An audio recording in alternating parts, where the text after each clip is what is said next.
오늘 사도행전 10번째 시간입니다. 이 복음의 속성이라는 제목으로 말씀을 나누도록 하겠습니다. 오늘은 복음의 속성에 대해서 상고해 보고자 합니다.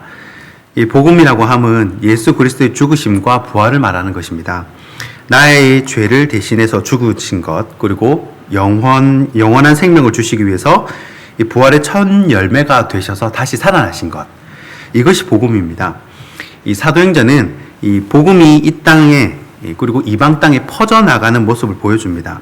그래서 오늘은 이 사도행전이 보여주는 복음의 속성에 대해서 이 복음을 받아들이면 어떤 일이 일어나는지 살펴보고자 합니다. 첫 번째는 복음은 요란케 하는 것이다 입니다. 본문 오늘 20절과 21절 말씀입니다. 상관들 앞에 데리고 가서 말하되 이 사람들이 유대인인데 우리 성을 심히 요란케 하여 로마 사람인 우리가 받지도 못하고 행하지도 못할 풍속을 전한다 하거늘. 아멘. 자, 오늘 말씀은 귀신 들린 여인을 고쳐준 탓에 감옥에 가게 된 바울과 실라 이야기입니다. 자, 바울이 피수된 죄목은 두 가지인데, 첫째는 그 당시에 로마 사회에는 반유대적인 감정이 가득 차 있었습니다. 실제로 AD 49년에는 이 로마 황제 글라우디오가 유대인들에게 로마를 다 떠나라 라고 명령을 내렸다고 합니다. 그만큼 유대인들에 대한 인식이 좋지가 않습니다. 그러니까 유대인이라는 것 자체가 죄인 거예요. 마치 이 일제시대 때 조선인이라는 것이 죄인 것처럼, 그렇게 막 핍박한 것처럼 유대인이라는 것 자체가 죄라는 겁니다. 두 번째 제목은 로마인들이 받을 수 없는 풍속을 전해서 도시를 시끄럽게 한다는 겁니다. 그런데 바울은 옳지 못한 방법으로 돈을 벌었던 이 사람에게 금전적인 손해를 주었기 때문에 그것 때문에 박해를 받는 것입니다. 사람을 자유하게 해줬는데 그 사람을 악하게 이용을 했던 사람은 자기 입장에서는 이제 금전적인 손해니까 이 사람을 고소를 하게 된 것이죠.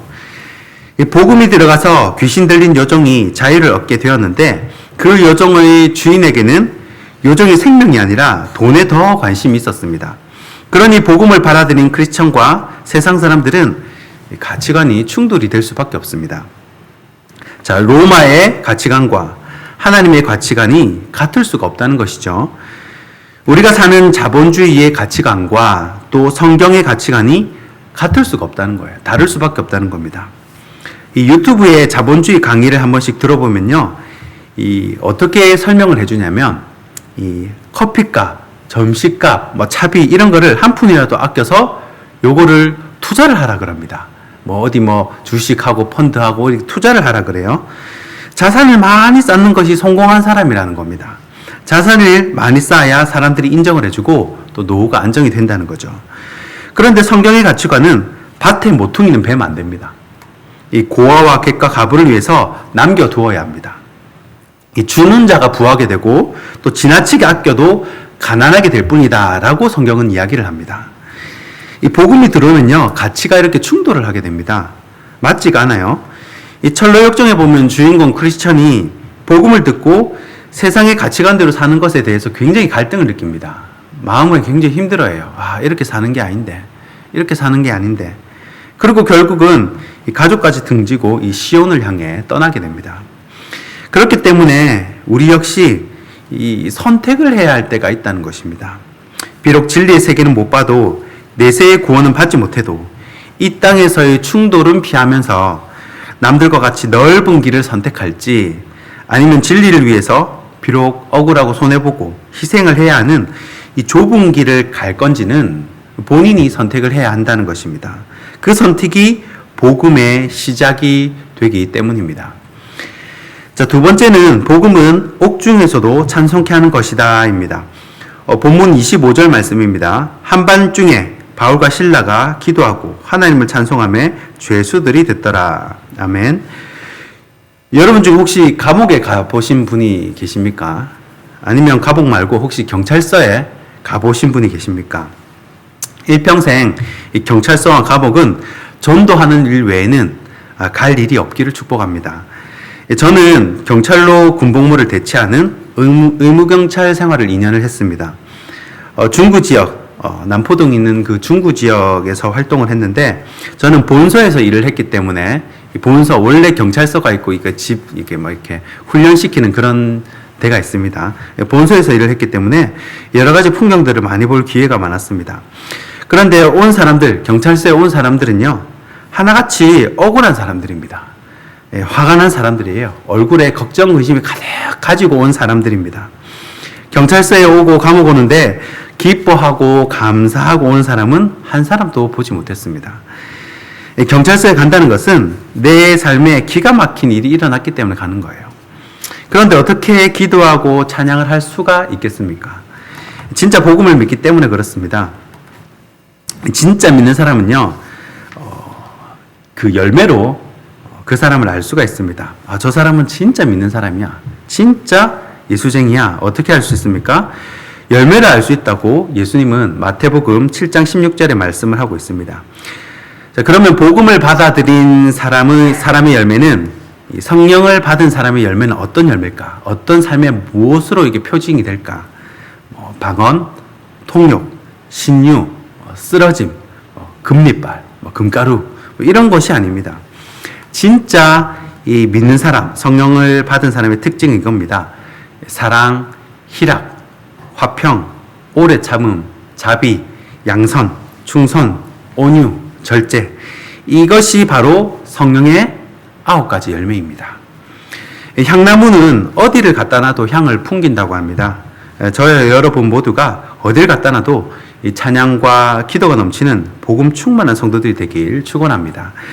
마지막 세 번째는 복음은 크게 기뻐하는 것이다 입니다. 오늘 본문 34절 말씀입니다. 그들을 데리고 자기 집에 올라가서 음식을 차려주고 그와 온 집안이 하나님을 믿음으로 크게 기뻐하니라. 아멘. 자, 간수가 복음을 받아들였습니다. 간수는 지진 때문에 옥문이 다 열리고 부셔져서 죄인들이 다 도망간 줄 알았습니다. 그래서 자결하려고 했는데 그때 바울이 멈추게 됩니다. 두려워 떠는 간수가 어떻게 해야 살 수가 있느냐라고 바울에게 물어봅니다. 간수가 봐도 바울은 보통 인물이 아닌 것처럼 보였나 봅니다. 죄수가 간수의 눈치를 봐야 하는데 지금은 간수가 죄수에게 이 목숨을 구걸하는 굉장히 이상한 일이 벌어진 겁니다. 그러니 바울이 뭐라고 합니까? 주 예수를 믿으라. 그리하면 너와 내 집이 구원을 얻는다 라고 말합니다. 아니, 지금 옥문이 열려서 죄인이 몇 명이나 도망갔는지 모르는 상황인데, 그러면 간수는 처형당하잖아요. 죄수 놓치면 간수는 처형을 당하는데 예수 믿는다고 산다는 거예요.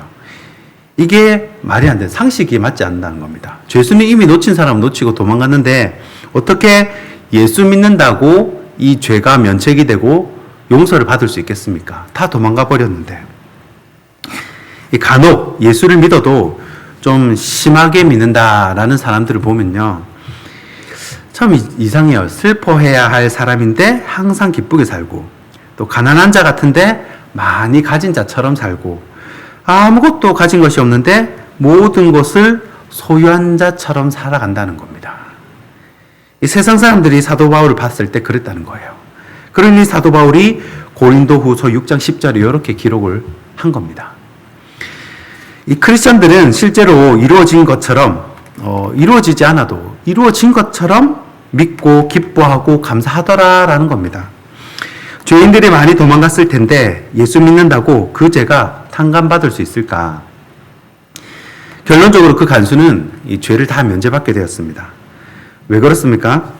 이 사도 바울은 로마 시민인데 로마에는 법적으로 죄가 확실히 나오기 전에는 때리거나 옥에 가둘 수가 없습니다. 만약 그렇게 되면 고소한 사람이, 이 처벌한 사람이 몇 배나 더 많은 가중처벌을 심하게 받게 됩니다. 그게 로마 시민의 특권이에요. 함부로 때리거나 이렇게 가둘 수가 없습니다.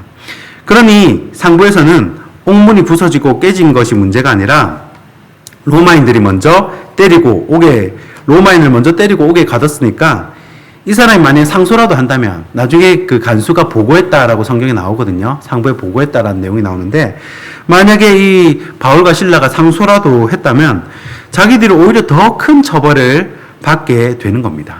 그러니 신기하게 상황이 역전이 되어서 간수들까지 다 이 사면을 받게 된 것입니다. 이 하나님이 하신 일이 이렇다는 것이에요. 말씀을 맺겠습니다. 여러분, 사도 바울의 삶이 참 부럽다고 생각이 되어집니다. 예전에는 사도 바울처럼 못 살겠다라고 그렇게 생각을 했었는데, 이제는 사도 바울이 왜 이렇게 사는지 이해가 됩니다. 우리가 똑같은 일을 해도요, 그 일을 해야 하니까 하면 억지로 하게 됩니다.